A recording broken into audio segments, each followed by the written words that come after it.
मी स्वॅपला pension बोलतो. कसं काय हे जाणून घ्यायचं असेल तर हा रील तुमच्यासाठी. स्वॅप चूज किया क्या या सिरीजमध्ये आपलं मनपूर्वक स्वागत. मित्रांनो, आपल्या आयुष्यामध्ये सर्वात मोठं सुख कोणतं? जर तुमच्या बँक अकाउंटला प्रत्येक महिन्याला एका फिक्स डेटला जर एखादी फिक्स अमाऊंट क्रेडिट होत असेल तर याला सुख नाही तर स्वर्ग सुख म्हणायला पाहिजे. अशा प्रकारचा ऑप्शन तुम्हाला हवा असेल तर म्युच्युअल फंडमध्ये इन्व्हेस्टमेंट गरजेची आहे.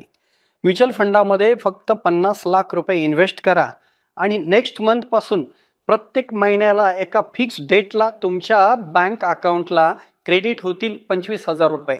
6% स्वॅप आपण गृहीत धरलेला आहे. प्रत्येक महिन्याला 25,000 रुपये असे तुम्ही 30 वर्ष घेतलेत तरी 30 वर्षामध्ये टोटल विड्रॉल होतो 92 लाखाचा आणि 30 वर्षानंतर कॉर्पस तरी सुद्धा असेल 90 लाखाचा. अशा प्रकारचे ऑप्शन्स तुम्हाला हवे असतील तर नक्कीच आम्हाला संपर्क साधा.